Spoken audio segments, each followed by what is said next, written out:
This is Anime Out of Context, a comedy review podcast hosted by a weeb of the highest order, alongside a cynical man who knows nothing about anime. Our show features spoilers, explicit language, and poor fact-checking. Neither of our hosts are experts on any topic, and none of their opinions should be taken as fact. Thank you for listening, and enjoy.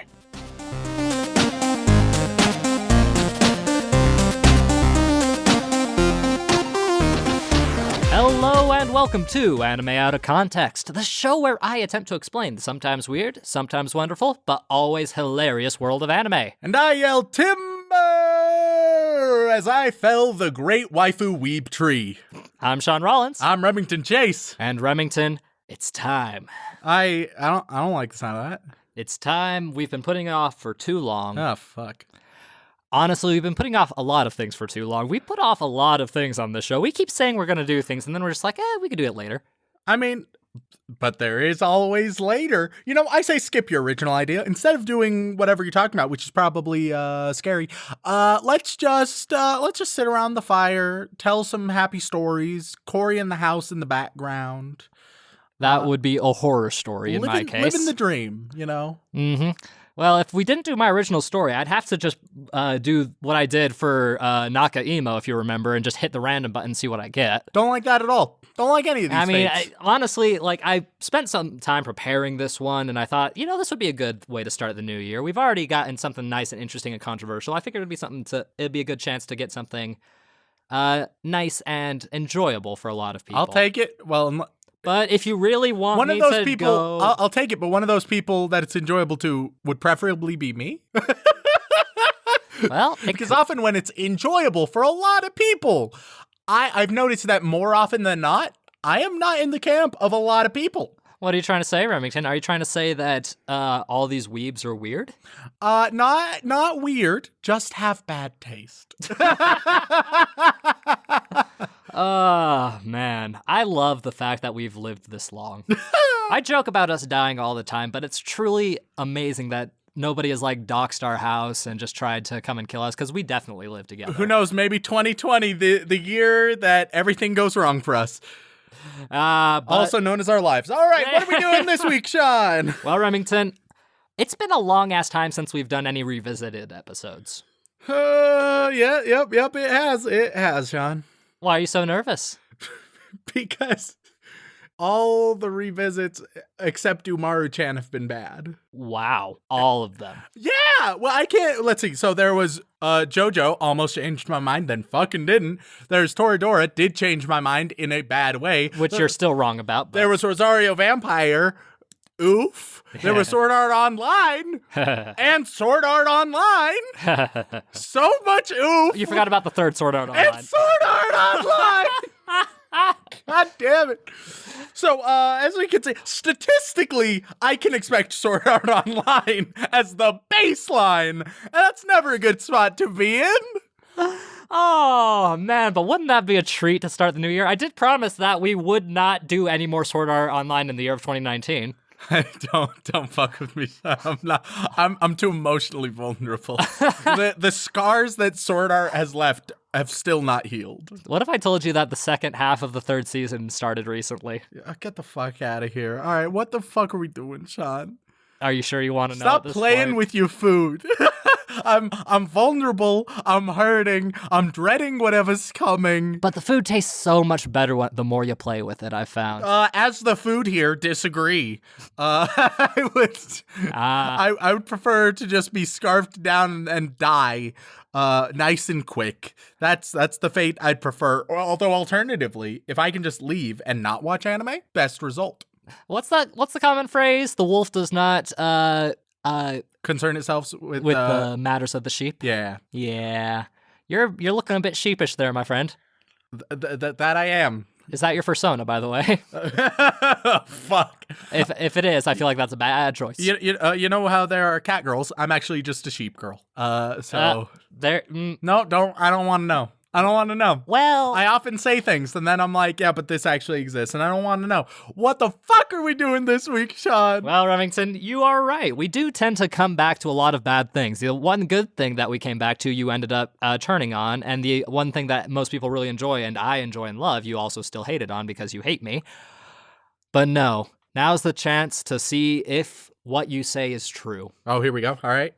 You have been claiming for nearly a year that your opinions on this particular show are 100% accurate. The problem is all that what you've told me informs me of is that it's been about a year since I've made any claims. Because other than that, it could still be nearly any anime. That is true. That is very true.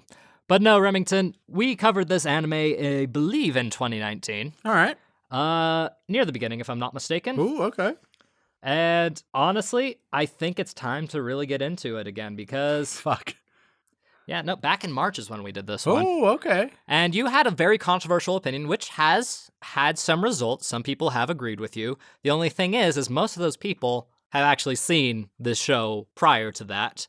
But now, I want to see if your opinions still hold and if this show can still remain on a higher tier of shonen for you. Oh, okay. So, if I'm correct, this week we're delving into some good old superhero boys. We are. We're going back to Sky High, baby. The best of anime. Yeah. War and Peace is my waifu, which is just Dylan. It's just Dylan. It's a shame he had to base his whole visage on such a mediocre character. But yeah, so as a little recap, my controversial stance on the first season of My Hero Academia is that you can skip the first 8 or 9 episodes, and just because those are mostly mediocre filler, and then it gets genuinely solid in the last 3 or 4 or something like that episodes, because they start giving a shit about the ensemble, which is great, which is what it should be all about. And amazingly, despite it being so controversial, it has been the one claim I've made on this show that has received the most support, which is wildly surprising. Yeah, a whole 7 people have supported you. Of the couple hundreds that listen to us.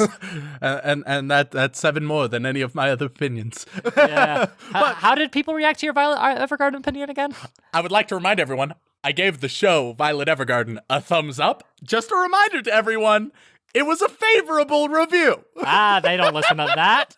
They just listen to the bad things you say about their favorite shows. But I am anticipating that now that it has started to get decent, that hopefully it'll actually stay as good as it was at the very end, and not how it was for the first 2/3 to 3/4. Well, what if I told you that most people agree that the first season is the most problematic season? Hell yes, finally people understand. No, they still love the first season.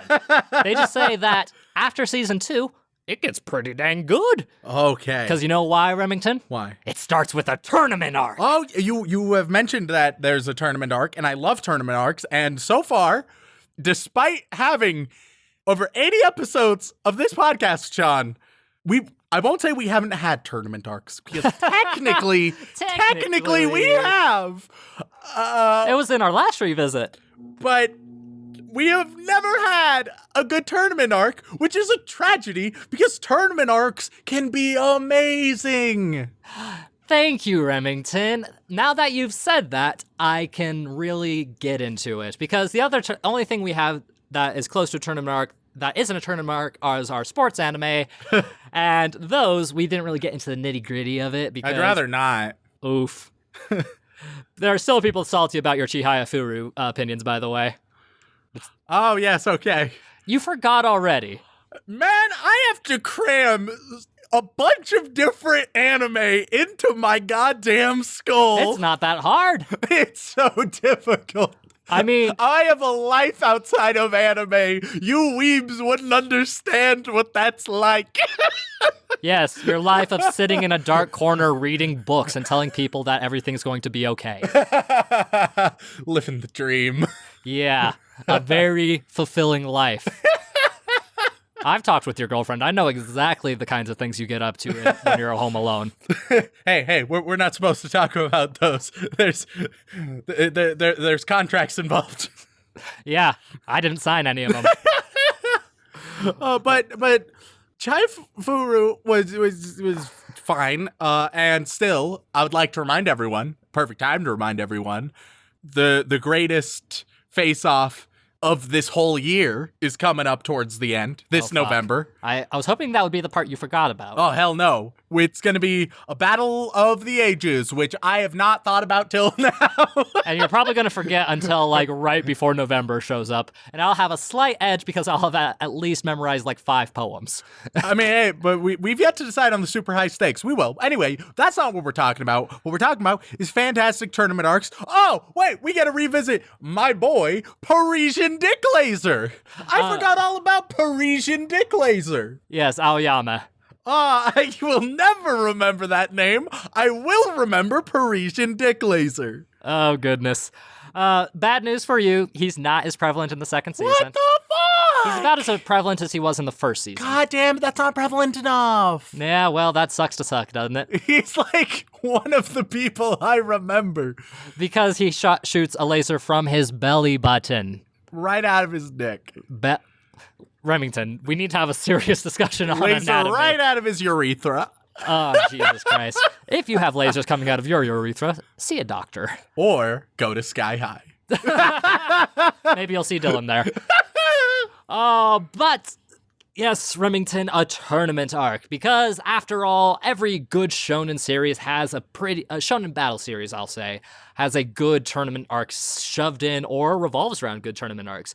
Hell, most of the original Dragon Ball had a shit ton of tournament arcs. Yu Yu Hakusho is mostly tournament arcs, and people love those shows. So the trick is having a good fighting tournament arc that is both interesting, compelling, and lets you get insights into a variety of different characters, which this one does. Not only that, though, we also get to see Deku have some really interesting development as well. Oh, thank God. Because if you recall, Remington, Deku starts off as the biggest crybaby and starts to get a bit of confidence near the end.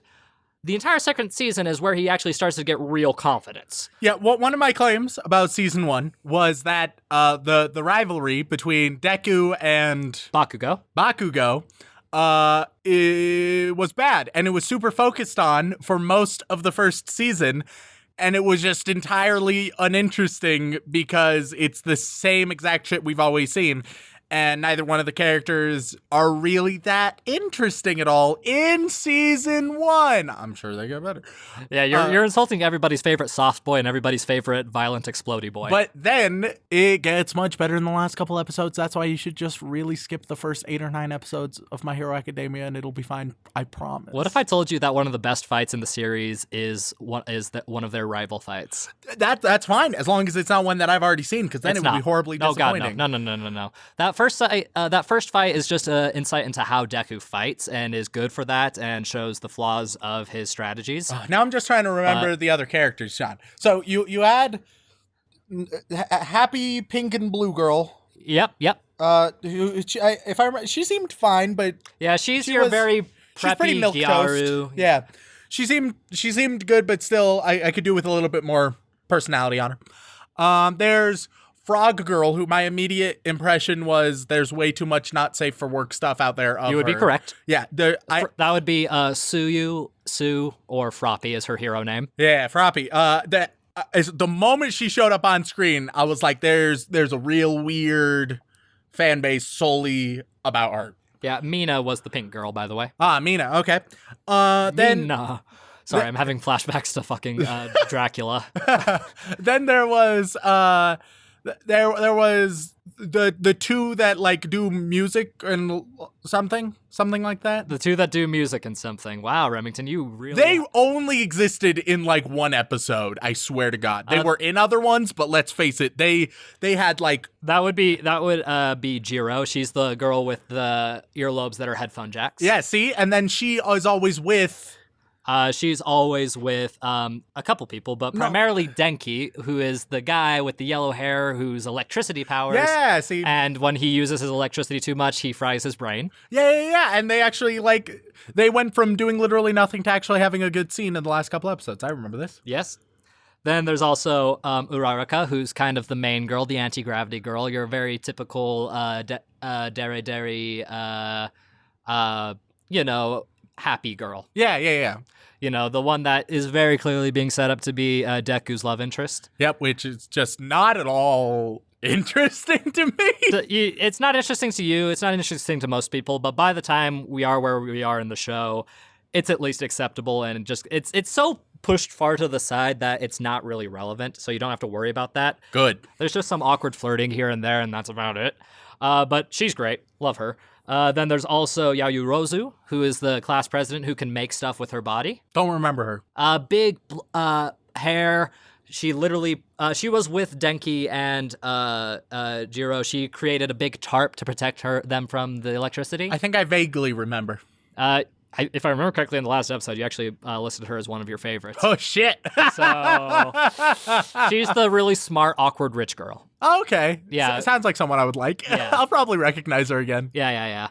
And see, it's been a long time for anybody getting angry at me for not remembering to be fair, every goddamn detail. There's 24 characters in the class. Yeah. And a lot of them don't really get much character development until end of second season.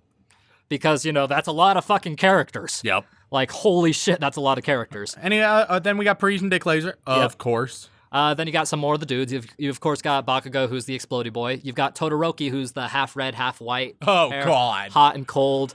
Hot topic, as I label him. Mm-hmm. You made that joke last time. It's fine. No, I'm aware. It's not that I'm making a new joke. I'm just remembering my joke and maintaining it. Yeah, he gets some really good character development in this tournament arc. In fact, probably the most out of anybody. And also one of the fan favorites. I saw him and I was like, he is like top tier fan favorite boyo, and I couldn't give less of a shit. Oh, he's not the top tier. He's high up there. Actually, right now, the two most popular guys are actually Bakugo and Deku. Which is fucking rough. Not after all the shit they've done. Because, man, Bakugo actually gets some character development that is very interesting and very well done. That's good, because those two, after season 1, are easily the least interesting. Yep, that's, again, your opinion. Then you have Kiroshima, who was the hot-headed red guy who gets hard. Okay, I think I know who you're talking about. Yeah. Yep, he gets very hard. Yep. That's his superpower. Then you've got Tokoyamui, who is a birdhead. With the shadow. Birdhead, we didn't see enough of Birdhead, I felt. No, you'll see more of him in this. You see more of Class A in this entire arc. Then you also have Ida, who is the guy with engines on his legs. Run fast boy. Don't really remember him. Glasses. Nope. Don't remember him? Okay, Not cool. doing him for me. And there's others. There's others, but we've covered that. There's also the one character that everybody unanimously hates. That would be Mineta. That's little tiny purple grape pervert. Oh, God. Oh, Yeah. I had repressed that son of a bitch. Well, I had to bring it to the forefront of your mind and had to remind you, nobody likes him. Why does he exist? Because the author has admitted that he likes writing this terrible fucking character. God damn it. He loves how much people hate him. Which, fair, I guess, but God, everybody hates him. And a couple others, non-sequentials. I'm leaving some out, and people are going to be like, hey, you left out my favorite character. I've only got season 1, homies. Just relax. Yeah. I'm learning. Yeah, you'll learn more, because the cast of My Hero Academia is massive. Like, even by shonen standards, it's massive. All right. Well, last time we did this, obviously you showed me the entire first season. Yep. Which although I started to like it, and ultimately was favorable towards where it was going and what it ended up being. There's still, it still is always concerning, the thought that I need to watch hours and hours of anime, which I recognize is the whole point of the show, and it always hurts me. But I have to ask, how many episodes are we watching? Are we watching the entire second season, Shaun? Are we watching the whole second season, Shaun? Well, Remington, the second season is only,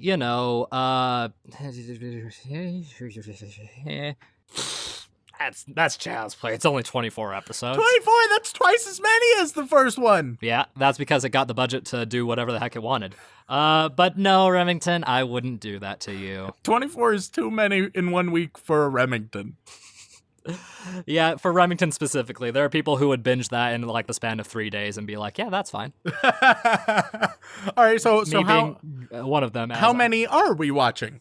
Well, Remington, ideally, I'd want to get through the entirety of the tournament arc. However, I don't know if we'll be able to do that. So the tournament arc starts So the whole second season starts right after the events of the end of the first season. If you haven't seen it, go and see it. Don't you dare say your thing. You can watch the end if you want, or you can read the manga. I don't give a shit. But if you haven't seen it or consumed it in any way, go consume it in some fashion. Right after the invasion of the League of Villains, the school is implementing more security measures and is trying to recover from the attack, because a lot of teachers got horribly injured in that, including a couple students. And right after that, they announced the Sports Festival, which is this almost national event that is being held at UA, which is, of course, the biggest superhero school in Japan, and arguably one of the most popular in the world, though we don't know much outside the world of Japan because world building's hard. And it's a competition between students of the same year, but not just the superhero students, also the general students and the supporting students. Oh, no. Yeah. Oh, yeah. That doesn't seem fair. Well, everybody still has a superpower, but yeah, no, if you're not making it in the hero category, it's not likely you're going to be a finalist. Yeah, but I'm going to guess there's got to be at least one normie piece of shit who makes it surprisingly far. Yeah. That's got to be the case. Yeah.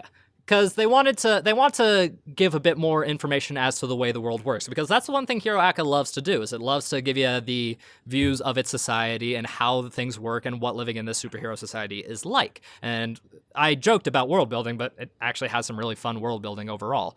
And this tournament is the equivalent of your standard sports festival in a normal Japanese high school, which is literally just a festival where all the students can compete and play normal games, like things like three-legged races, baton passing, all kinds of weird, fun little mini games that you might play at school. Sports festivals are a very common thing in Japan. And just a great opportunity to show off how these different powers would work in these different situations. Exactly, Remington. You're already thinking ahead. So normally when you hear tournament arc in a battle shonen, you think, oh, they're going to fight each other. I'm going to see how far they fight. Yes, but that's only the third part of the tournament arc. Okay. So the first two parts are grand elimination arc. I'm just hoping for, like, the most intense game of egg tossing that you've ever fucking seen.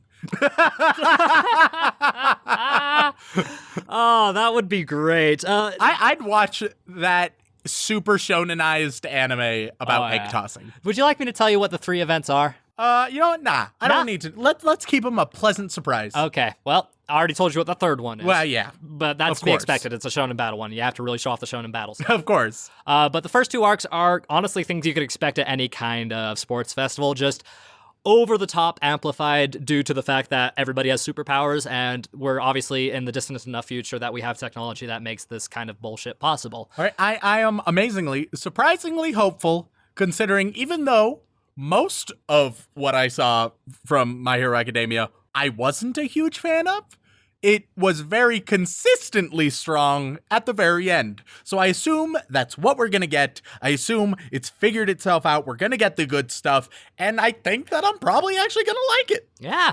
And if possible, I'd like to get to the end of the tournament arc. That's a total of 10 episodes, which is a lot. Ooh, all right. But it's not more than you've done. But I will decide that as we're watching. We may only get to the end of probably the most climactic fight in said tournament arc. Well, it sounds like either way you're using your bullshit rule. Well, I mean, it's technically a continuing story. No. Starting new seasons, you gotta use the bullshit rule. But it's so good, Remington. Why would you want me to waste so good? I want you to waste the bullshit rule on the good stuff so that you don't end up bullshit ruling me on the terrible nonsense. What if I promise that my next bullshit rule will be a guaranteed good thing that you have not seen? Under no circumstances am I giving you an extra bullshit rule. The people already voted to give you one before. I will not do that freely. Damn it. I just want to share my love of this show with you, Remington, because the fourth season has been airing and it's been pretty top tier. All right, some people have said it's a little too slow for their taste, but I like the slow parts, so fuck you. Slow parts can be done well. They're easier to fuck up, but they can be done very, very well. And plus, my boy Kiroshima gets some much-needed character development, and his new power is fucking top tier. Who? Hard Boy. Hard Boy! Yeah, you're not going to remember his actual name, so would you like to know his hero name? Sure. Red Riot. Red Riot. You can remember because he's red and he's loud. All right, perfect. Yeah, and he's all about manliness. Kiroshima's great. Don't at me. All right, well, I think I'm ready to jump into probably a little too many episodes of an anime that I think I'll probably like. Honestly, Rem, I hope you do, because if you don't, I'm going to kill you. Perfect. Let's go watch some My Hero Academia. I can already hear the second season theme song playing in my... We are back after consuming the entirety of the first half of the second season of My Hero Academia. You know, one of the most exciting tournament arcs in recent years, and Remington, I have to stress this very heavily. Depending on your statements here, could decide whether or not we can stay friends. All right, well, I'm going to tell you right now, Shaun. Okay. We're going to have a Violet Evergarden situation going on. Oh, so we're going to have lots of violence in this garden. Because I would like to establish, I liked it. I give it a thumbs up. Let's get that out of the way right away. Nobody heard that. You know that, right? No, that just is fell going to be ignored because there's going to be a couple opinions through this little road of ours that sparks some controversy. Oh, man. Controversy in our podcast? I know. It's so uncommon. However, it's one of the few times we're bringing it out. So I'm gonna reemphasize, I liked it. Giving it a thumbs up. But people ain't gonna give a shit when they hear a couple of my opinions. So... All right. Well, let's get tucked into it. So, Remington, tournament arcs. I love a good tournament arc. It's one of my favorite things in shonen anime, or in stories in general. So I have to ask, what did you think of this tournament arc? Well, with the tournament arcs we've seen, before this one, I've been sorely disappointed, because they haven't really been tournament arcs. What, you mean the one fight in the one episode of Sword Art? Oh god, that was the worst. Where he cut bullets in half because he thought he could? It could have been so interesting. They were like, what if we had a neat idea? Anyway, we're not here to rag on Sword Art. There's our weekly Sword Art bashing that is required within the contracts. Mm-hmm. As soon as we decided to make multiple episodes on Sword Art, we had to agree to the terms of services of bashing Reki whenever possible. It's just how it goes. And so having this one, it's easily the best tournament arc we've seen. Not a very high bar, admittedly, to overcome with our past. But this one was much better. Not perfect, but good. Well, nothing's perfect to you, Remington. That's because they're horrendously flawed. But this one a little bit better. This one is a bit better. Let's take it generally chronologically. That is the best way to do things, as that's the order of things that happened. So we start off with the first episode of season 2, and we start off, of course, with a big long recap of everything that happened. Then that finishes. We sort of get into the actual story, in which we are immediately met with more of a recap on everything that happened. So it did a double recap, which is a ballsy fucking move. And then immediately after the second recap, they did some story with some flashback elements.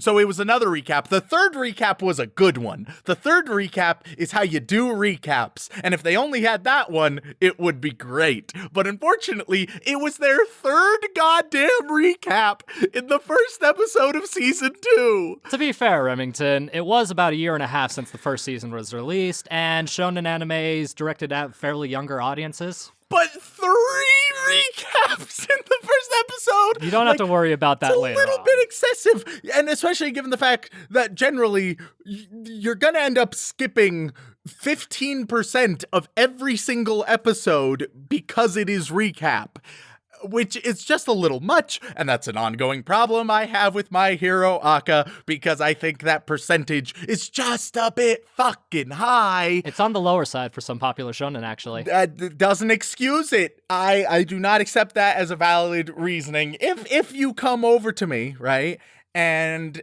you bring a pedophile in front of me, and you're like, oh, but he's only touched like one kid. That's less than many other pedophiles. I would really just prefer it if he didn't touch kids. That's my preference. You're comparing a 2-minute time slot to pedophilia. We haven't even touched on the lolly concept in this show. And you're bringing that comparison is what you're going to bring forthright. Yep. Jesus fuck. This is why we have the explicit tag. I think that's the law of equivalent exchange used properly. You've only seen 10 episodes of Full Metal Alchemist. You don't have the right. So I just found it. The first episode is like 90% recap, and there's some story elements thrown in there, but oh dear God. I shouldn't tell you about 0.5 episodes, should I? Oh, Jesus Christ. Are those just recap? Oh, yeah. What the fuck? A lot of anime do them, and every time one comes out when the expected anime is supposed to be, the next episode from a climax, people get really butthurt. Yeah! Quite reasonably, I'd say. Yeah, no.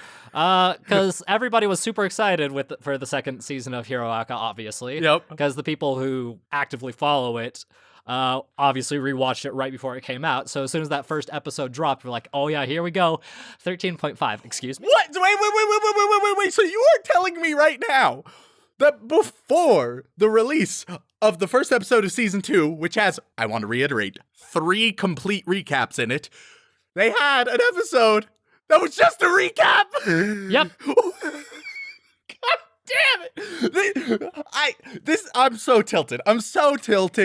There's I skipped it for a reason, Remington, because nobody fucking likes them and nobody wants them to ever happen. There's only one reason they happen, and that's to buy the studio time, because they're either trying to pace themselves with the manga or they want to put a little more effort into the production, and the only way I find it acceptable is when the end result of the show is phenomenal and Bones does some amazing things. But yeah, no, 3.5 episodes fucking suck. Oh, so so they had a 0.5 episode, and episode 1 is like a 0.75. It's almost story. It's a little bit of story, but it's still mostly recap.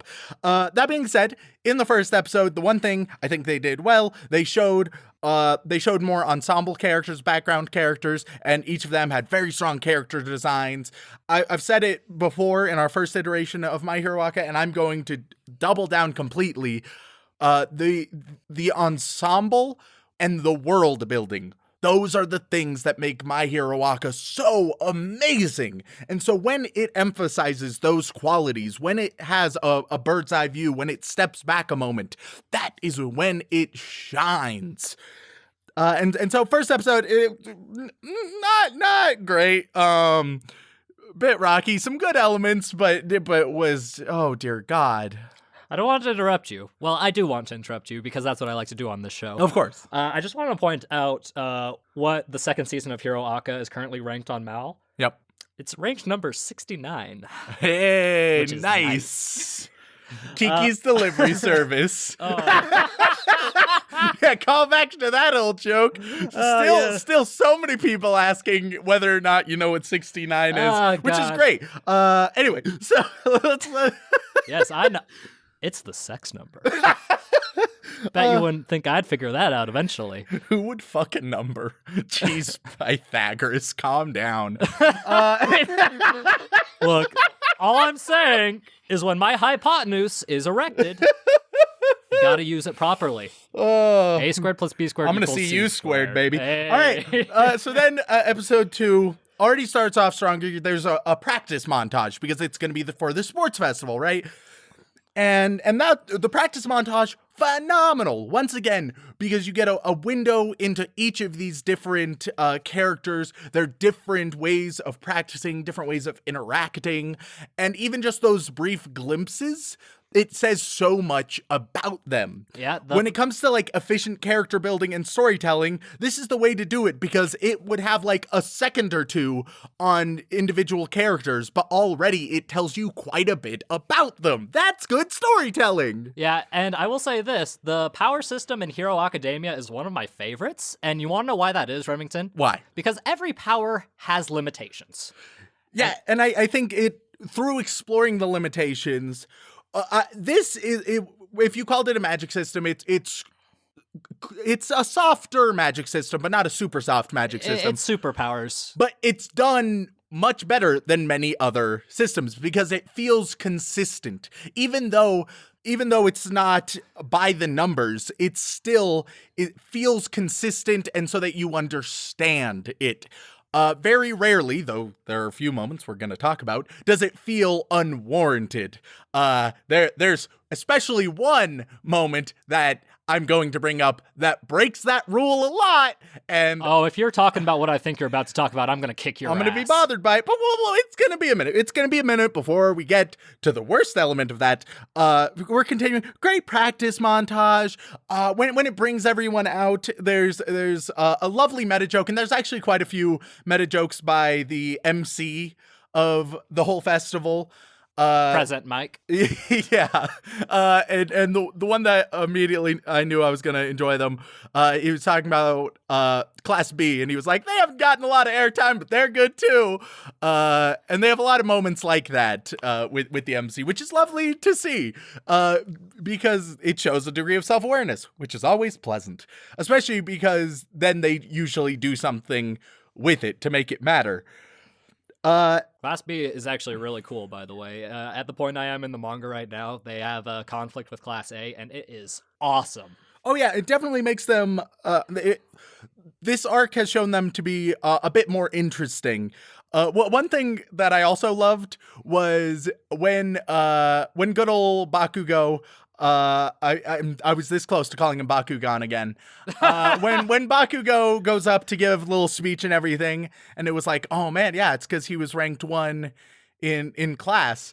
And then one from I can't remember, they were like general studies or business, they turn and they're just like, well, yeah, in the hero course. And that was a phenomenal line. 1, because it's funny as shit, and 2, because it emphasizes that that's not the only thing around. Obviously it's the main focus for what we're seeing, but there's more beyond this bubble. And I liked that tone of just like, hey, that's not the only thing around, buddy. I mean, it's kind of like the idea that did you know that there's a full-on police system in Hero Academia? I mean, not surprised. I mean, why?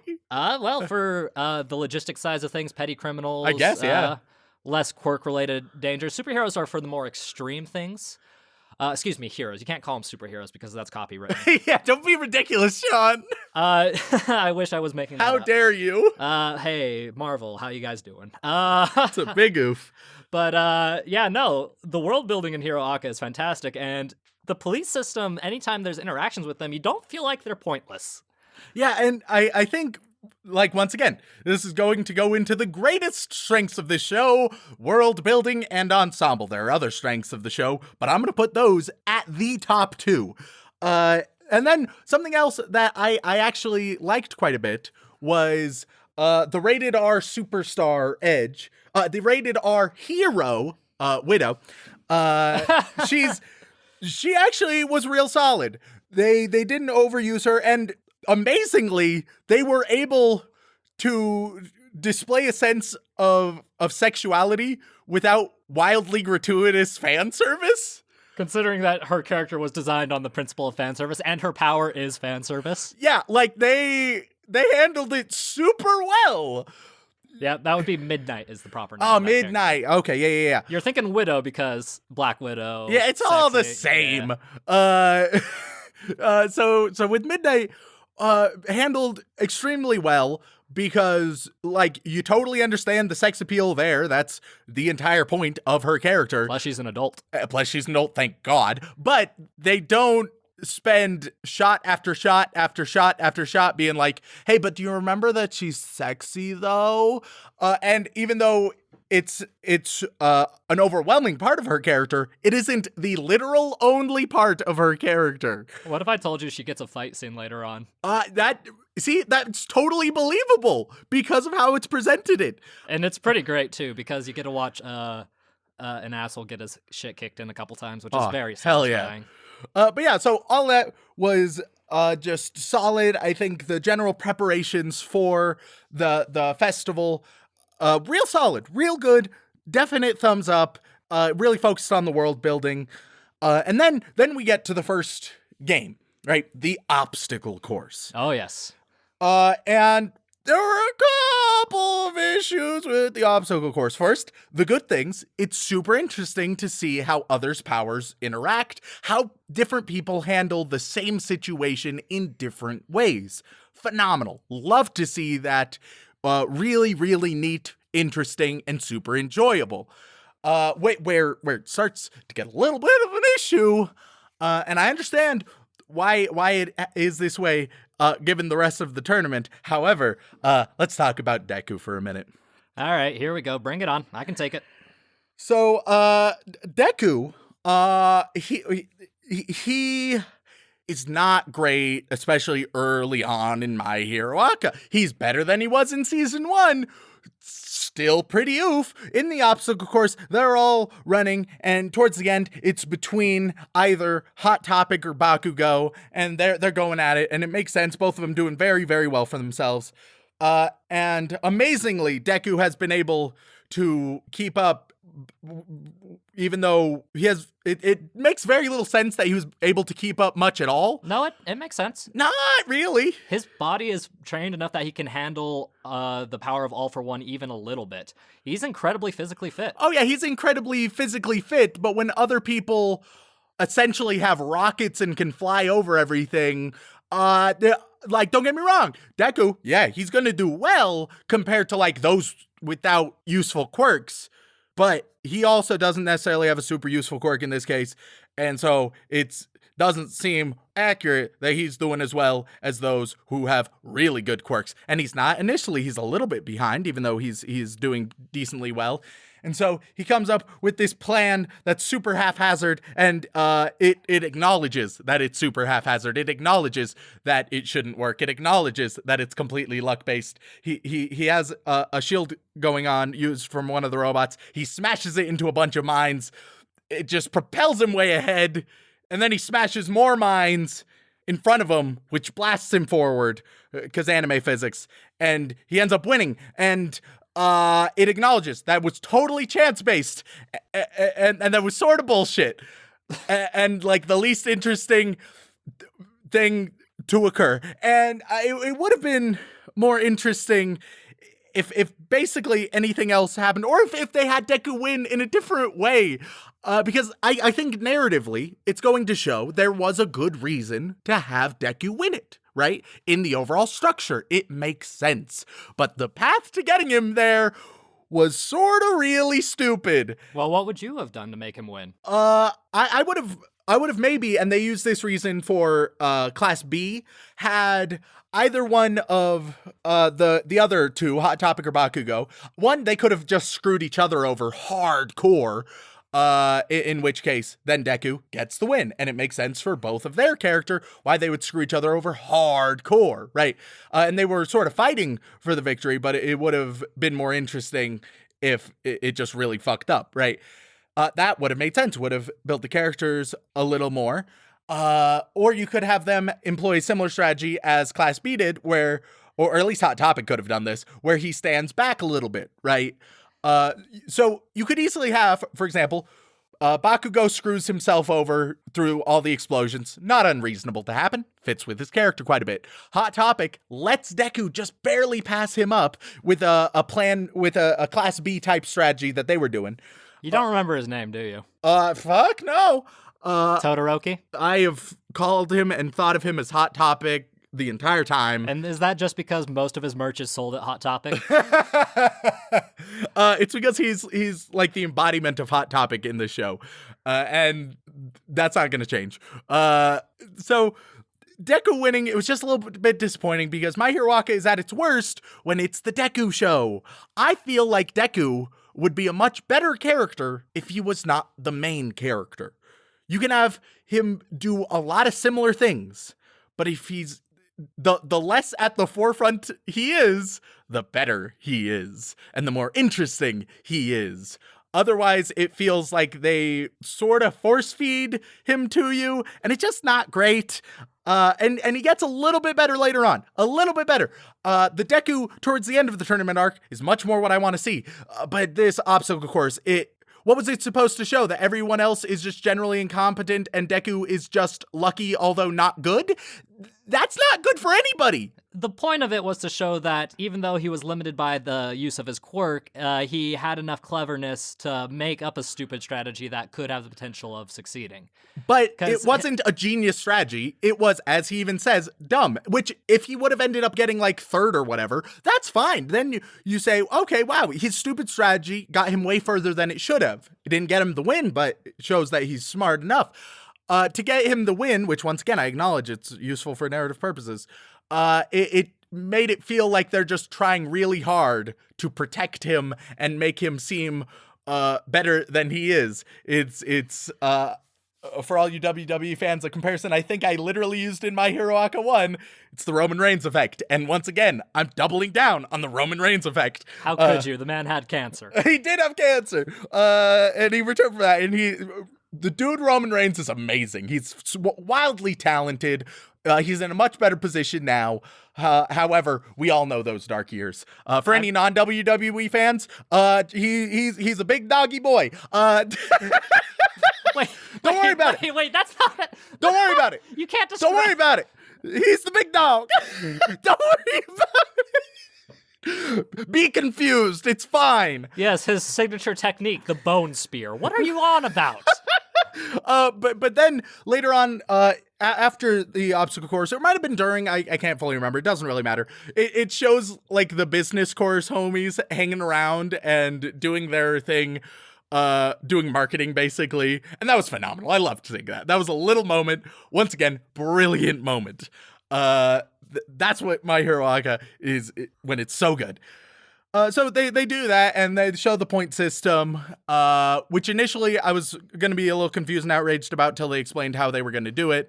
It's essentially, you know how with Harry Potter, when you're playing Quidditch, okay, here we go. You can score points, but most of those points don't really fucking matter. All that matters is the snitch. And sure, sometimes the points matter. Usually they don't matter.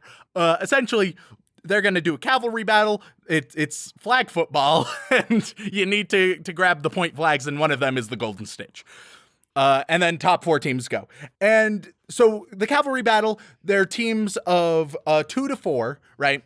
And most people just do teams of 4, which makes sense, though I would have liked to see a team of 2. I don't think we saw a single team of 2. I believe there was one. We saw a team of 3. Yes. And I can only even remember one of those. Yep. But I can't remember a team of 2, which I would have liked to see for the contrast. It would have been interesting, but then again, you have to remember, they have so many characters, and they have to... the nice thing about the cavalry battle it's true, yeah, is mashing all these characters together and see how they interact. And I'll say the cavalry battle, some of the best I've seen of My Hero Aka, 100% of the way. It's super good, right? It starts out with the prepping. You gotta find your teams, and your total team point value is going to be everyone's points from the obstacle course, right? And so trying to organize what teams work with the quirks, seeing how different quirks would fit well for different strategies, that's super interesting. And there's a great moment that I really enjoyed where Deku approaches Ida approaches the Shaun character. Hey, I say because he's nerdy and glasses. And so... Okay, that's very racist. That's Shaunist. That's what that is. That's fine. So he approaches Ida because the strategy for Deku is to run, because he has 10 million points, which is about 10 million more than anybody else. And so... It might be 10,000. It doesn't really matter. It's a ridiculous It's a stupid number that can never be compared. I think it was 10 million, just because it was funny as fuck. Yeah, and so if your strategy is to run the fuck away, Ida's your man. He's the runny boy. He literally has engines in his legs. And so it sounds like a decent idea, especially because they don't just say, well, he's the runny one. They're like, all right, we have Uraraka, anti-grav girl, and so she can make us lighter weight, and then he can run, and it's all going to be good. And plus, they have shown to be really good friends since the beginning of the show. So it's a solid strategy. So he approaches him, and Ida's like, that's a great idea. Unfortunately, I gotta beat you, so no. I can't be on your team and beat you. I gotta show I'm better than you. So I'm actually not gonna be on your team. And that was a nice moment because, especially because they had a plan beforehand. If they had just asked and that happened, then it would have still been a decent moment. But the fact they went through, like, oh, that is a smart plan. Oh, okay, fuck that then. And it builds Ida's character as well. Super great. I'm not even talking about like the different character formations that actually form. Unfortunately, I can't get too much in depth with them, but all of them are interesting. All of them are fascinating. And all of them show each one of their characters in a super cool way. And they make a lot of sense in the long run, which is very good. There's no stupid combinations, which I'm a fan of. There was one moment in all of this that, I'll be honest, I lost my shit, but not necessarily in a good way, because it was Hot Topic, right? And he was talking about, either he or other people were talking about how he doesn't use his other side, his fire side, right? Because daddy issues. And then, yeah. And this is the first moment that it properly, like, pans to his dad, Super Fireboy, in the stands. Mm-hmm. And I lost my mind because I was like, oh, of course it's daddy issues. It would be daddy issues for Hot Topic. It's not that he's worried about hurting himself or something or any of that. It's goddamn daddy issues. And it's not just daddy issues. It's also mommy issues. Although they didn't blame her nearly as much as they should have. They gave some blame to his mom, who, for those unacquainted, burned his face with boiling water when he was a child, which it condemns the action. But I don't think it goes far enough in condemning the woman. Like, holy shit, that's fucked up. Both the parents are super fucked up. And I think that deserves to be acknowledged, and it sort of does, but it's a little too lenient on her. That's a very light note. But the daddy issues thing, I was just like, holy shit. They can't help themselves but make him the edgiest fuckboy around. At least his daddy issues are well-founded. They're decently well-founded. Just good God, I lost my mind because it was such an, of course this is the direction it's going moment. Well, Remington, you can't have a superhero story without some kind of parental issues, and so far we've had none.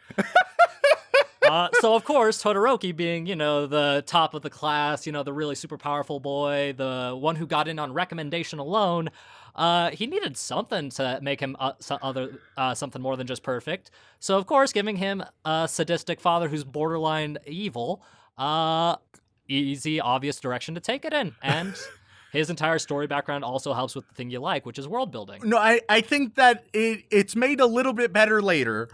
However, that moment, it was just a little too much for me. Oh boy.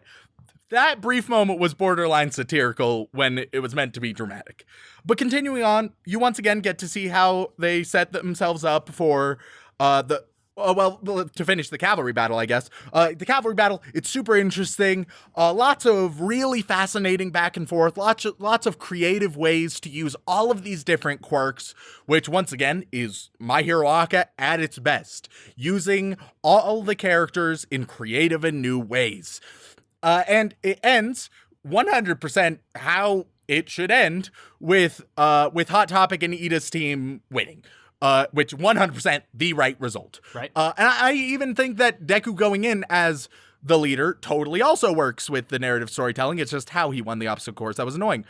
So there is, once again, a slight nonsensical way to get Deku and his team into the top 4 that's less egregious than the obstacle course, but still not ideal.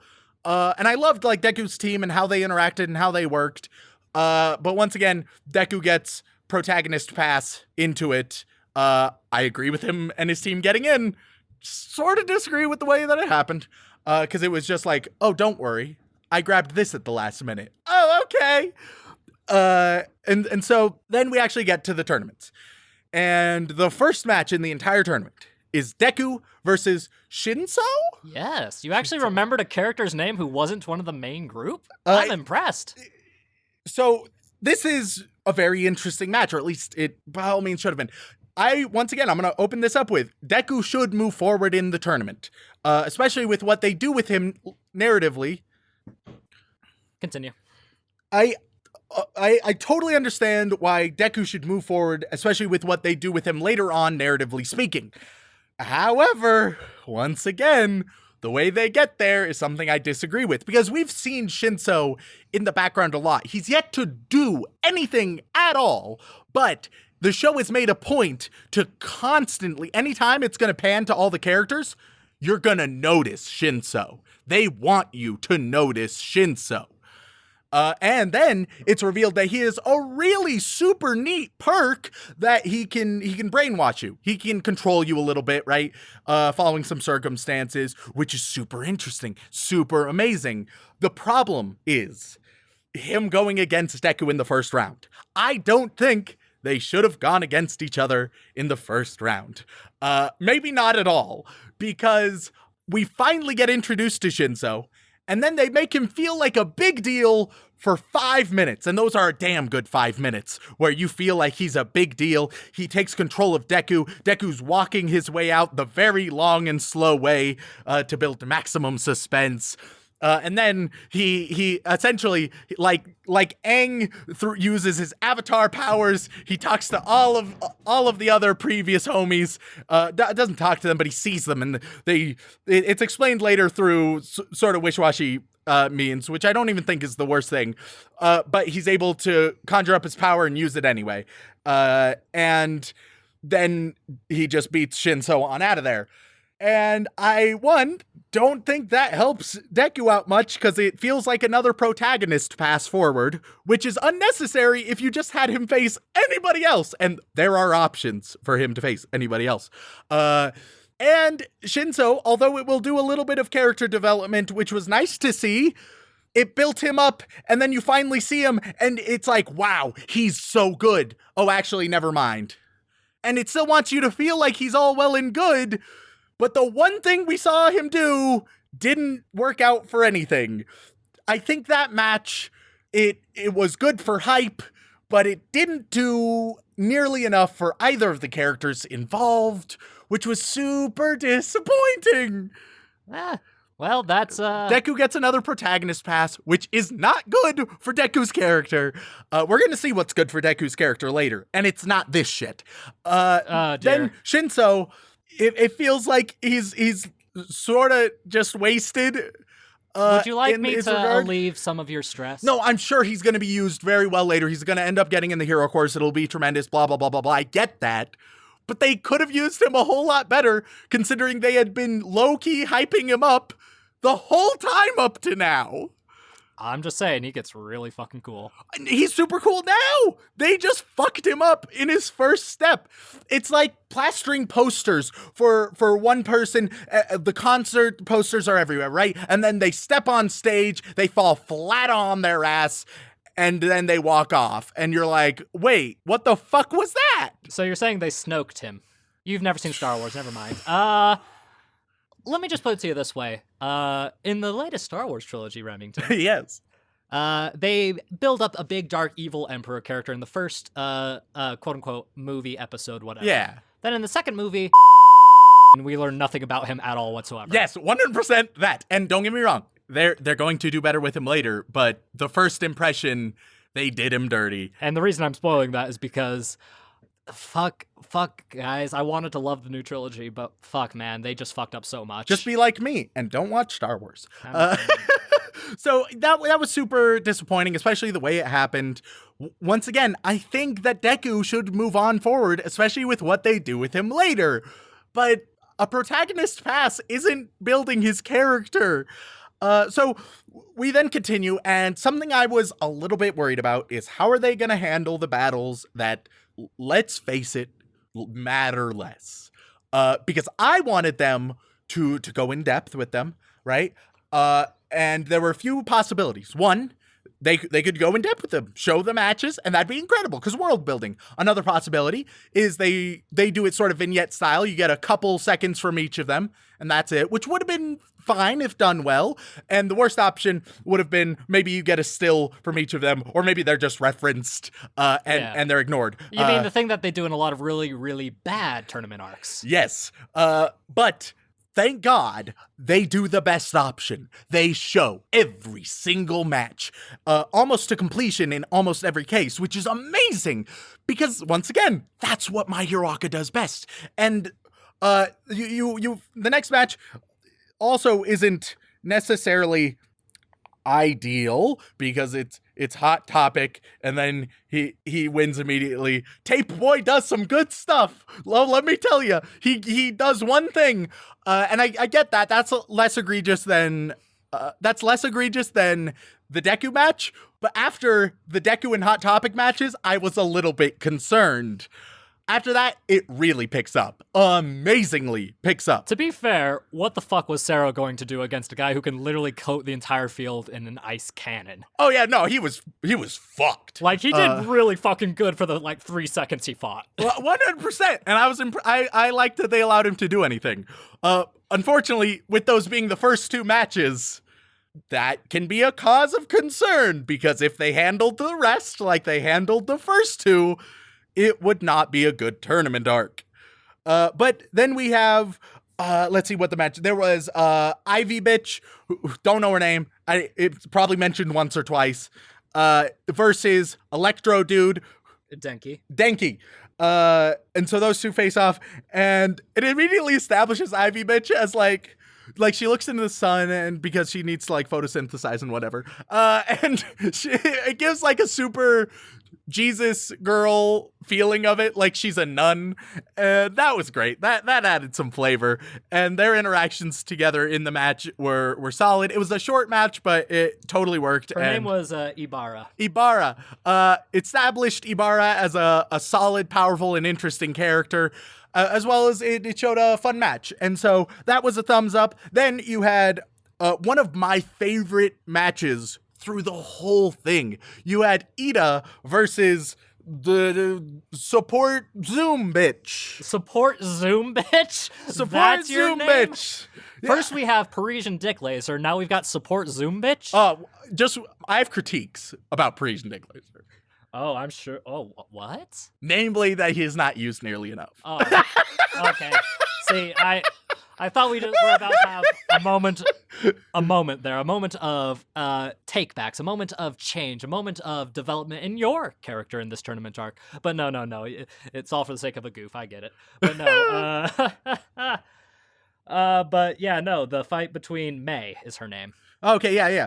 And so May versus Ida, and May gives Ida some technology, which they allow because it's agreed on by both people. And at first I was like, oh, is it going to be weird sabotage? No, not at all. I hoped they were going to go this route, and they fucking did. Her whole thing is she just wants her technology to be bought out by big companies. And so she wants to show them off. Which they established within the first 2 minutes of meeting her character. Yeah. And I love that. No, I'm wrong. She's a little bit obnoxious at times, but overall still a successful character. And this really makes her so much more of one, because she's just dodging Ida as Ida's trying and getting a lot of help from his technology that she gave him. And she's just selling it all. She has a microphone and everything. And then after a 10-minute presentation pitch, just steps off, just loses by herself. Which is exactly, it shows you so much about her, where her priorities are. Beautiful character building moment. One of my favorite matches through the entire thing, because despite there being little action, the character building was on point. It's a funny fucking fight, and my favorite part is after it's all said and done, she acts like she had the biggest fight of a lifetime. She feels like she's won, and Ida is in the background throwing a fucking fit, and I love it. It was so good, because it's a creative decision. It's not just, all right, so they fight and one of them wins. It's, all right, well, what if their motivations weren't the bare bones motivations? She doesn't care about winning. She just wanted to get to this point and then mark it, and now she's done. She's in the support course. She doesn't care about being the best of all the heroes. Which is great. And then you have Uraraka versus Bakugo. You have Gravity Girl versus Explosives Boy. And I was mildly concerned because these are 2 prominent main characters, and the closer to a main character you are, the more likely it is that it's not going to be great. And Bakugo, first season, was all terrible. This time, he's shown more potential, but I was still very concerned. Yeah, no, by the end of I believe it's the 2nd or 3rd season, he is currently most people's favorite character, if you can believe it. That works, is now he's starting to actually show himself. And even though he's very reckless, impulsive, he's also wildly talented and also very intuitive when it comes to both his quirks and understanding the quirks of others. And I think that intuitive nature is definitely something his character needed to show more nuance. He's Naruto, but smart. Yeah, I mean, this whole show is just like Incredibles plus Naruto. Tell me I'm wrong, motherfucker. I'm not going to. I'm not going to. No, oh, plus Sky High, of course. Yeah, you just left out the Sky High. That's the important clarification. So I was worried about this fight because it very easily could have ended up just being a little bit bullshit and trying to protect characters rather than tell an interesting story. Even Deku at one point, he starts to approach Gravity Girl and is like, hey, I can help you out and I want to help you out.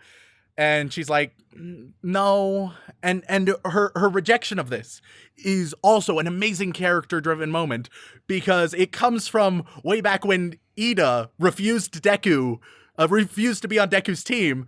And she was already on Deku's team and she realized, oh, I guess I'm sort of doing what Ida is now rejecting doing. I'm using Deku as a crutch, right? And so it establishes that moment had consequences, which you've listened to the podcast. You know, one of my many critiques of especially shonen is the lack of consequences. And so to have that moment, that brief moment, have strong consequences, making her realize she doesn't want to just use Deku as a crutch. She needs to show herself that she is good enough. And so they go out, she fights on her own terms, and she gets the Christ beaten out of her. Absolutely mercilessly. And which is exactly how that fight should go. It showed her tenacity. It also was able to show how clever she was. She had a plan, but even with her very smart plan, Bakugo was able to transcend that, overcome that, and still win. It was exactly the right result. It shows just how talented Bakugo is, while showing how much heart and how much wit Uraraka has, which is great. It's so good. It built both characters in an interesting fight. It's exactly what you want to see. And for the record, for all the people who have sent me messages saying, like, really? Uraraka's best girl? Watch that fight again and tell me otherwise, motherfucker. It was an amazing fight. I guess I did skip two fights that I'm briefly going to go back towards. Yeah. You had... maybe 3 fights I skipped. You had Monster Girl versus Parisian Dick Laser in the first round, I think. Not much happened in the fight, I'll be honest. Yeah, it was Mina, I believe was her name. Mina, yes, it was Mina. Mina versus Yuga, or Parisian Dick Laser, which I like that fight. It was fun. It was fine for what it was. That being said, they're doing Mina dirty. Since season 1, they give her such a unique character design, and still, the whole time I've watched, have done jack all with her. To give a Yu-Gi-Oh comparison, she's like the Tia Gardner. She's just. Am I wrong? She's not wildly incompetent. She's there to help and be there, but she hasn't really done anything that interesting so far. I mean, her power's pretty cool. I guess her ability to sprout out some spicy mayonnaise all around. Jesus Christ. It's pretty neat, I guess. Spicy. Jesus fuck. Could you have picked a more horrible fluid? And yet still surprisingly accurate. I mean, after a lot of spicy mayonnaise, that is what happens to me, so. And so, and then you also had, let's see. You had the Crow Boy. That would be Tokoyami, and he faced off against someone. Yayorozu. Who were they? Big hair makes things with her body. Oh, yeah. Which was a little bit of a disappointing fight. I think it was well done, but I was hoping for a bit more because the one she can create stuff with her body, and I liked her in season 1. So far, she hasn't done much of anything. She gets more stuff in season 2, and that fight is actually a precursor for some more development for her. And that's what I actually really liked. It showed that it wasn't just him winning. You could see how disappointed she was. And once again, it felt like it had consequences. We haven't delved too much into that because the rest of the tournament, but that was still really nice to see. You also have to consider that she was the only other person that got in through recommendation alone. Yeah, and so that frustration was nice to see, and you got to see more of the Raven, which is great. Yeah, Tokoyami's really cool, even if he is a bit of a chunibyo. And then you ended up also getting the match between the Hard Boys. The Hard Boys, yes. My boy Kiroshima and Tetsu, yeah. Which, by the way, his name translates to Iron. Of course. And so... and his full name is Tetsu. Holy fuck. And so that was a nice little, essentially a mirror match, in which case they tied and had to settle it later. It was enjoyable for what it was. It was silly and over the top. I loved it. Then you get to round 2, right? And round 2, your first match is Deku versus Hot Topic. Now, at this point, if you're Remington, you're concerned. Because, so far, the 2 least interesting matches have been Deku's and Hot Topic's. And I'm very hesitant at this point, Shaun. Because, oh fuck. And in my mind, I immediately know Hot Topic should win this. Through everything Deku has done, now's the time he got to get yeeted out of here. He cannot get another protagonist pass. It's not going to help him grow. He needs some proper conflict in this boy's life. Because Deku is at his best when riddled with conflict. The less conflict he has, the more shit he is. The more bland he is. So I was a bit worried. He also has an interaction with Hot Topic's dad at one point where the dad is essentially encouraging Deku to go all out. Because he really wants his son to use his fire side. Eugenics. Basically. I mean, largely, yes. Yeah. And so that was a decent little interaction. And so then the match finally happens, and I'm very concerned, and it's really good. It's a great match. It's phenomenal. Finally, we get interesting Deku bullshit. For one of the first times in the season. We touch on like little moments of good Deku, but this is easily the best Deku moment so far. It's easily one of my favorite matches ever because the rules are clearly defined. The animation is beautiful. Oh, yeah.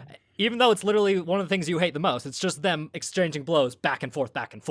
But even then, there was at least more thought put into it. They responded to what the other did. There were defensive moves, which are so often forgotten about.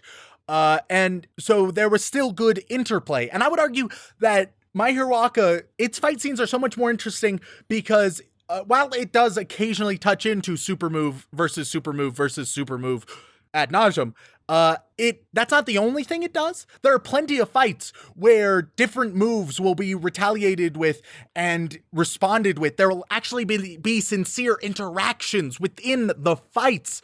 There will actually be goddamn choreography, which I've railed on this so many times.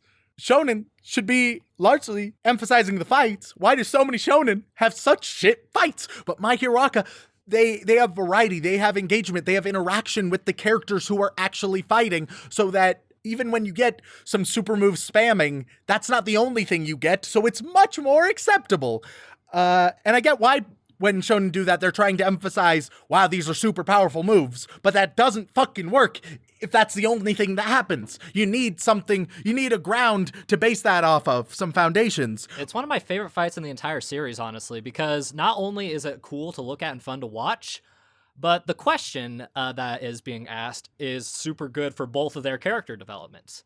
Because, Remington, the biggest thing in a fight is often the idea of why they are fighting and what the big question is.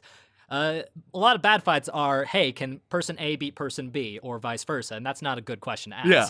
The good question to ask is, what makes this person's ideals more strong than the others, as well as how can you get the overall victory even if the fight itself isn't going your way? Yep, and so eventually through all of this, Hot Topic has to use his fire, of course, which is predictable but fine, because they at least built up to it quite well, and defeats Deku handedly. And that was so good to see because it was the only possible result. That's the only option that they could have gone there, and they did the right one. Yeah, it also showed how much tenacity Deku has, and that's when Deku is at his best. Not when he's able to nail it and be great, but when he has everything thrown at him, and he's still able to stand up at the end, even if he hasn't won. Deku is best in defeat, and that has been shown nearly every time. When he just dominates, even when it's presenting it as, wow, what a struggle, can he do it? What he did, wow! I don't give a shit. But when he actually faces sincere struggles, when he doesn't have a protagonist pass, and that doesn't mean he needs to lose every time, it just means that when he wins, it needs to feel deserved. And unfortunately, thus far, none of the wins have felt super deserved. But in this fight, it felt like he deserved something. And then that made that loss meaningful. And it was great. And then there's a lovely interaction. He ends up going back to the Recovery Girl. And Recovery Girl chastises All Might, saying, you can't praise this. You can't be okay with this. This isn't okay. Yeah, a recurring theme is that All Might is actually kind of a horrible teacher. Yeah, and I really liked that chastisement largely because of All Might, now Deku has some permanent scarring, and he fucked himself up way more than he should have. And not only that, but he can no longer go to Recovery Girl for those kinds of injuries. Yeah, and which is totally fair and valid. And I like that moment because once again, we get consequences. I've been so starved of consequences in popular shonen that it's such a fucking relief for that to happen. So then we end up with, let's see, what was our next fight? Oh, fuck, I can't even remember. It was Lita versus Todoroki, if I remember correctly. Okay. Not Todoroki, excuse me, No. Tokoyami. Yeah. And that, from what I can remember, that was a solid match. I can't remember much of it, I'll be honest. Yeah. And then we also had Kiroshima versus Bakugo, I think is what it was. Yeah, and which a solid match. Of course, Bakugo overcomes, although it is shown to be nicely competitive. And then in the very end, oh nope, I'm off by. Yeah, we're forgetting one. We're missing one fight. It would have been. It would have been green-haired girl. Oh, Vine Girl versus Monster Girl. Oh yes. And I honestly cannot remember. Because once again, they do. Just look it up. Look it up. Yeah. They do Monster Girl dirty. They give her an interesting character design, but they've done literally nothing with her character. So Monster Girl versus Crowboy, that happens. And then you're met with Hard Boy versus Bakugo, and Bakugo wins. Competitive match, real solid. So then you get to the semifinals. Stuff is nice and intense now, right? Mm-hmm. And so your semifinal matches, you have Ida versus Hot Topic, and they have a decent match, a little bit less of what I would have liked to see, but still pretty solid. And it's after that Ida gets some very bad news. Yes. By all accounts, I thought his brother was fucking dead. He honestly should have been, but it shows him like in a big puddle of blood. It felt sort of Mirai Nikki styled, where it was just like alley filled with blood, and you have this grotesque creature with a bloody axe and shit. Then they do say it's a miracle he survived, so... Yeah, and they haven't explored that terribly much, but considering his brother is like his whole motivation, it impacts him quite a bit. Then you have Crowboy versus Bakugo, and they have a real solid, real competitive matchup, showing both of them to be capable. Bakugo wins, and you're led to our final match, right? Our final match, Bakugo versus Hot Topic. Who's gonna win? And both of them are plausible. I was rooting at this point a little bit for Bakugo, because I felt like that would be more interesting, narratively speaking. Because if he doesn't win. If he didn't win, then he would go down a few tiers, whereas if he does win, he stays towards the top tier, right? Bakugo's entire character development is based on his inferiority complex. Yeah, or superiority. It depends on what perspective you take. And the best way to play with that is you got to give it a little bit, and they gave it in the perfect way because they have a very competitive match, really solid. But Bakugo is infuriated that Hot Topic is not using the goddamn fire. He did not give him the same respect that he gave Deku, who he has the biggest complex about. And so he ends up winning, but he's so pissed off because did he win? Sure, he beat Hot Topic. But Hot Topic didn't go as all out as he could have. And Bakugo surely believes that if he did, he still would have won, but he would have deserved it. And he can't prove that. And so we as the audience also don't get to see what would happen if Full Power Hot Topic faced off against Bakugo. That's left as a question. So Bakugo wins, and he's pissed about it, which is exactly the right move. And once again, even in their fight together, it's back and forth. You have great interactions between them in this fight.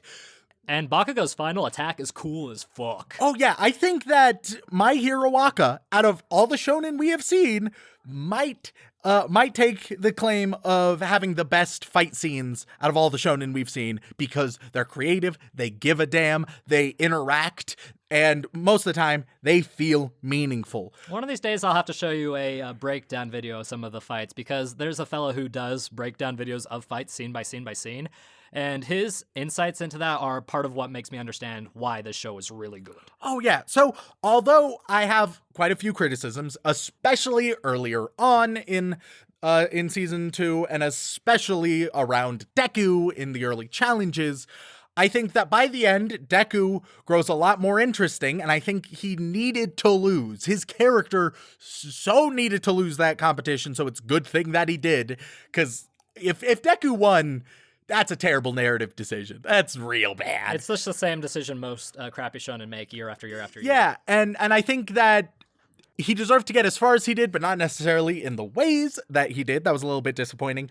I disagree with how they handled a couple of characters, but most times they did amazing world building. You would even go back occasionally. You would have vignettes of either Deku's mom very briefly, or you would go to, what is it? The Mount Woman?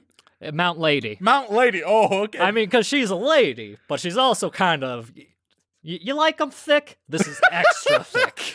Yeah, Mount Lady and her companions. It cuts to them a little bit, which once again just establishes more of that world. And it'll just have a few seconds, maybe a minute, with showing these other characters or characters in the stands.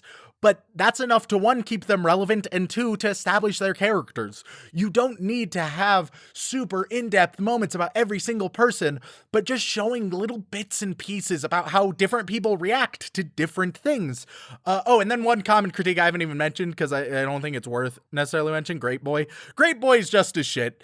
And just because he's deliberately bad doesn't excuse him being bad. Oh, don't worry. Everybody on the face of the fucking planet agrees with you. It's objectively a bad choice. And don't get me wrong, they're totally within their rights to include them. That's what they wanted to do. They succeed in what they wanted to do, but they need to acknowledge they made their show a little bit worse because of it. Look, I will just be impressed if one day Great Boy becomes one of the best heroes and has a complete change of character, and that would be amazing. I mean, he did do well in the cavalry battle. His team with Froppy and Machamp did great. They were super.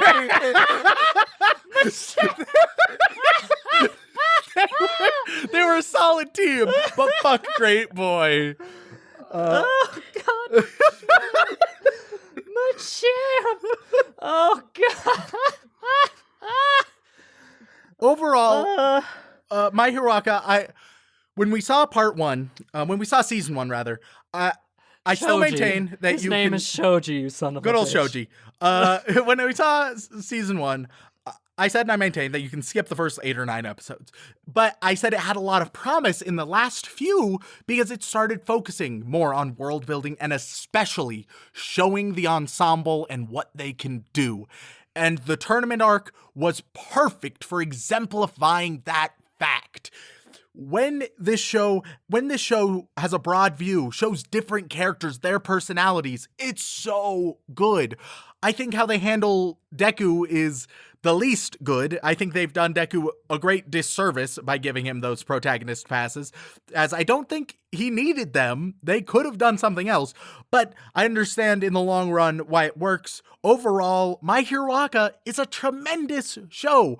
One of the best shonen we have seen. I would debate whether it's better than Full Metal Alchemist Brotherhood. I would need to think about it a bit, but it's a contender. You'd also need to see more of the other. Probably. Because, 10 episodes that are rushed in one show versus, a completely new IP that's had 25 to get going. Yeah, but I think that overall, My Hero Academia, tremendous show, not only one of the best shonen, but at this point, barring the first bits of season 1, it's probably just one of my favorite anime that I've seen, maybe even in the top 10.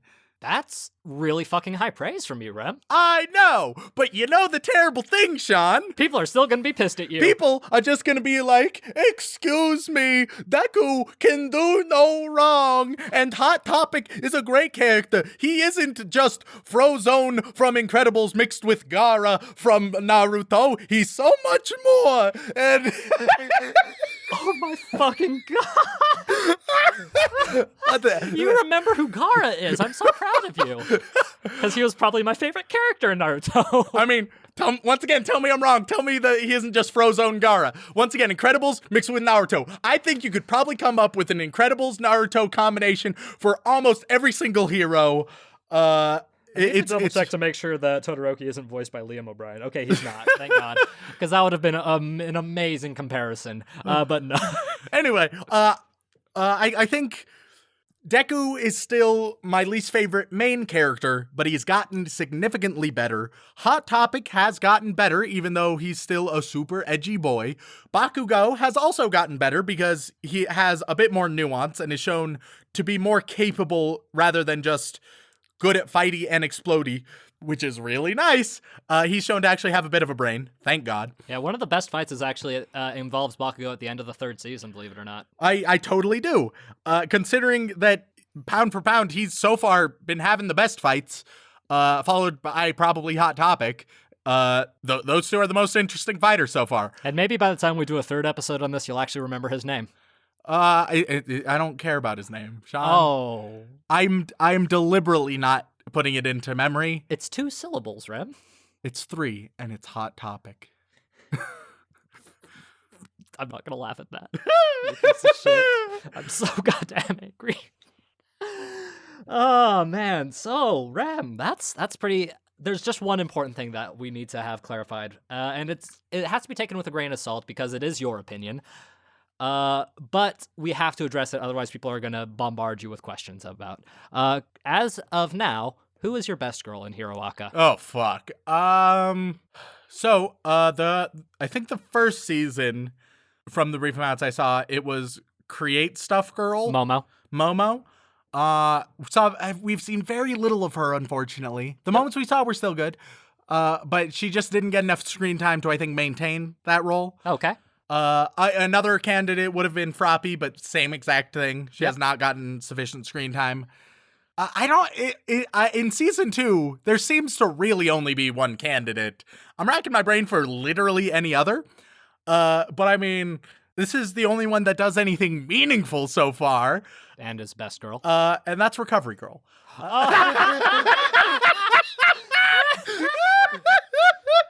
Recovery Girl is my waifu. It's come full circle. We started with the chew sound effect, and now we're back to the chew sound effect. I could chew you right now, Remington. Oh, fuck. Oh, Jesus.